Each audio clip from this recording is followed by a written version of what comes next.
네, 안녕하세요. 오늘은 보성 파워텍 종목에 대해서 이야기해 보겠습니다.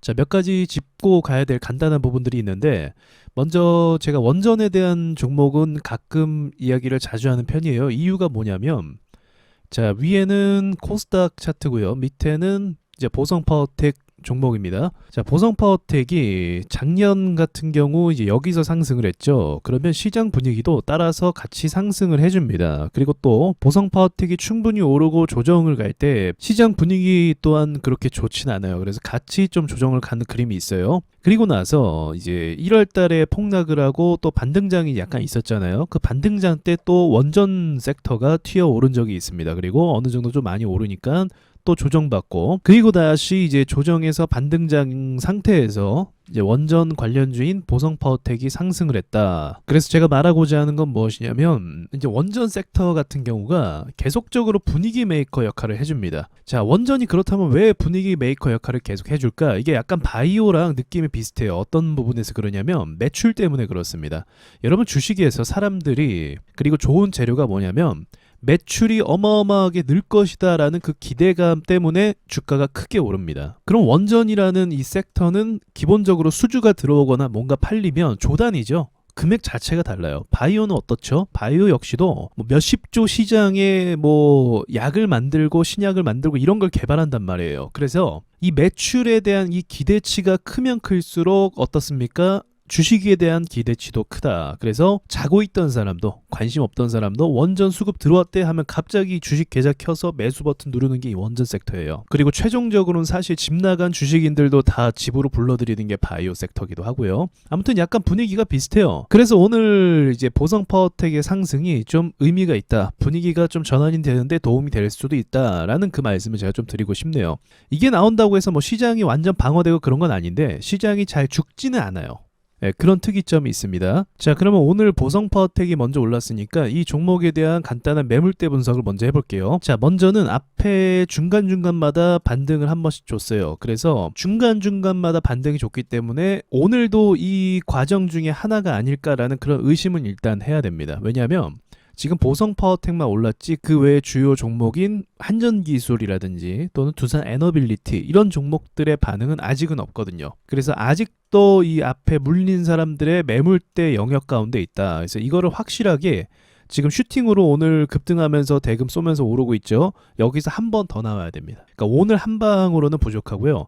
여기서 한 번 더 슈팅이 나와야 되고, 그리고 중요한 종목 중에 하나가 두산 에너빌리티예요. 이 종목 같은 경우는 제가 분석할 때 이날의 고점 있죠. 이때 분위기 좋았잖아요. 이때 매물이 굉장히 많이 들어왔을 거란 말이죠. 거래 대금을 보시면 이 원전 섹터가 정말 좋은 섹터라는 걸 알 수가 있어요. 자, 보시면 급등을 하고 나서 거래 대금이 5천억, 6천억 정도가 발생을 합니다. 아까 보성 파워텍은 안 짚고 넘어갔는데, 자, 보성 파워텍도 역시나 한번 급등할 때 거래 대금이 7천억, 6천억 이렇게 발생을 시킨다는 거죠.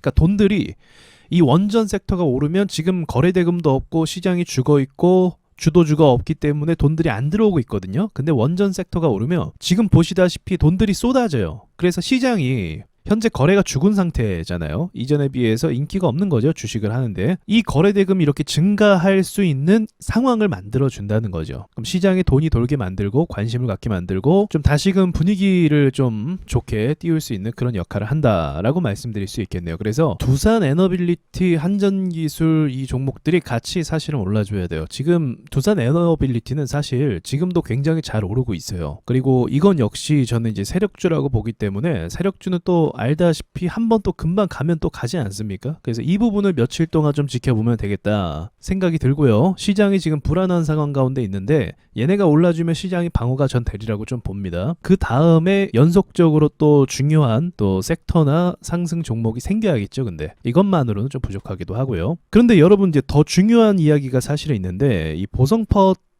종목을 보면 이제 이 종목만 보면서 이게 어떻게 될까 그러잖아요. 근데 지금 여러분이 눈치를 좀 채셔야 되는 부분이 뭐냐면, 현재 원전이 에너지 쪽이죠. 자, 에너지. 근데 지금 수소 쪽도 상승을 하고 있습니다. 원전도 상승을 했고, 그리고 지금 태양광 쪽도 상승을 하고 있어요. 그러니까 지금 전반적으로 에너지 쪽으로 수급이 들어왔다라고 이렇게 보는 게 더 맞는 거겠죠. 큰 그림으로 봤을 때 이제 단순히 원전에 이제 이슈가 있을 거예요. 호재가 있고. 근데 이게 세력들은 항상 얘가 무슨 일 때문에 오르는 것처럼 얘기하지만 실제로 걔네가 하는 행동들을 보면 전체적으로 싸잡아서 관리하고 있다라는 걸 알 수가 있습니다. 그러니까 이제는 원전 관련뿐만이 아니라 이 원전과 태양광과 수소가 같이 묶여서 지금 에너지 문제가 심각하잖아요. 이 에너지 문제에 대한 솔루션을 줄 수 있는 섹터와 종목들이 지금 움직이고 있다는 게 더 중요한 거죠. 참고로 수소 같은 경우는 대시세가 나온 적이 없어요. 왜냐하면 가시화된 매출을 나타낸 게 없거든요. 근데 이제 이것도